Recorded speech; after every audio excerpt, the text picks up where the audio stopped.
Hi, അസ്സാം വലൈക്കും. ഈദ് മുബാറക്ക് എല്ലാവർക്കും. എൻ്റെ ഈദ് മുബാറക്ക് എൻ്റെയും എൻ്റെ കുടുംബത്തിൻ്റെയും. ഇന്ന് ഈദിന് രാവിലെ ബ്രേക്ക്ഫാസ്റ്റിന് ഒരു വെജിറ്റബിൾ കുറുമ ഉണ്ടാക്കാമെന്ന് വിചാരിച്ചിട്ടോ.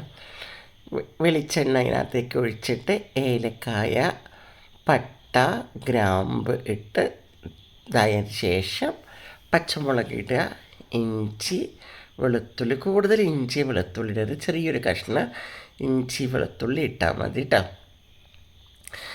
എന്നിട്ടതിന് ശേഷം സവോള നൈസായിട്ട് അരിയണേ. സവോള നൈസാക്കിയിട്ടായിരിക്കും. ഞാൻ ചെറിയൊരു സവാളയാണ് അരിഞ്ഞത് കേട്ടോ. എന്നിട്ട് നല്ലോണം വഴറ്റി കൊടുക്കണം കേട്ടോ. എൻ്റെ ചാനൽ ആദ്യമായിട്ട് കാണുന്നവർ ഇഷ്ടമാവുകയാണെങ്കിൽ ഒന്ന് സബ്സ്ക്രൈബ് ചെയ്യണേ, ലൈക്ക് ചെയ്യണം, ഷെയർ ചെയ്യണം. പിന്നെ ആ ബെല്ലൈക്കണൊന്ന് മെല്ലെ അമർത്തി കൊടുക്കണം. എന്നാൽ ഞാനിടുന്ന വീഡിയോ നിങ്ങൾക്ക് നോട്ടിഫിക്കേഷൻ കിട്ടുന്നതായിരിക്കും. പിന്നെ എല്ലാവർക്കും ഈദ് മുബാറക്ക്. എന്നിട്ട് നല്ലോണം വഴറ്റിയതിന് ശേഷം ഞാൻ ഒരു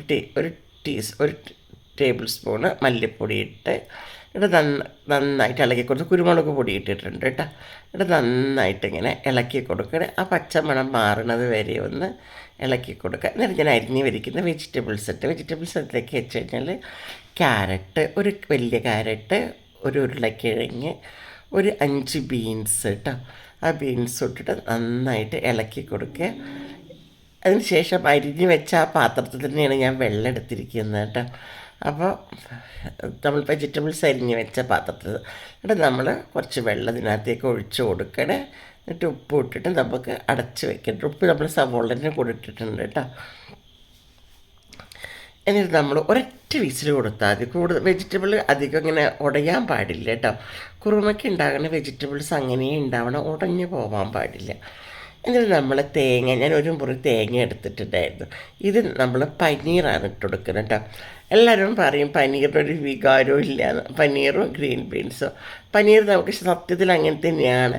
പക്ഷേ പനീർ കുറുമ പോലുള്ള കറികൾക്കൊക്കെ പനീർ ഇട്ട് കഴിഞ്ഞാൽ വളരെ നല്ലതാണ്. എന്ന് വെച്ച് കഴിഞ്ഞാൽ നമ്മുടെ മക്കളുടെ വയറ്റിലേക്ക് കുറേ വെജിറ്റബിൾസും പോകും, പനീർ പോകും, അങ്ങനെയുള്ള കാര്യങ്ങളൊക്കെ ഇങ്ങനത്തെ കറികൾ വെക്കുമ്പോൾ പോകും. അപ്പോൾ അവർ കഴിക്കും. അല്ലാണ്ട് അവർക്ക് നമ്മൾ പനീറൊന്നും ഉണ്ടാക്കി കൊടുത്താൽ അവർ കഴിക്കില്ല. നന്നായിട്ടൊന്ന് അത് ഒന്ന് വെന്ത് വരുന്ന വരെ നമ്മളൊന്ന് ഇങ്ങനെ ഇതാക്കി കൊടുക്കണം കേട്ടോ. എന്നിട്ട് നമ്മൾ തേങ്ങ അരച്ചൊഴിച്ച് തേങ്ങയിലേക്ക് ഞാനൊരു മുറി തേങ്ങ എടുത്തിട്ടുണ്ടായിരുന്നു. അതിലേക്ക് 6 കശുവണ്ടി പരിപ്പ് കൂടെ അരച്ചിട്ട് അതിൻ്റെ കൂടെ വെള്ളത്തിലിട്ട് കുതിർത്തിട്ട് അരച്ചിരുന്നത്.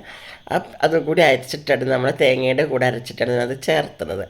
അപ്പോൾ ഈ കറിക്കൊരു വല്ലാത്തൊരു കൊഴുപ്പും ഉണ്ടാകും, നല്ല ടേസ്റ്റും ഉണ്ടാകും. തേങ്ങാപ്പാലിൻ്റെ ആവശ്യമില്ല കേട്ടോ. എന്നിട്ട് ഒരു കുഞ്ഞ് ടീസ്പൂണ് ഞാൻ ഗരം മസാലപ്പൊടി കേട്ടോ. ഗരം മസാലപ്പൊടിയാണ് ഇട്ടിരിക്കുന്നത്. എന്നിട്ട് നന്നായിട്ട് ഇളക്കി കൊടുക്കണം. നല്ല ടേസ്റ്റാണ് ഈ കറിക്ക്.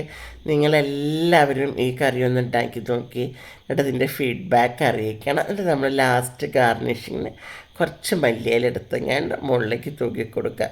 അപ്പോൾ ഇന്നത്തെ ബ്രേക്ക്ഫാസ്റ്റ് രാവിലെ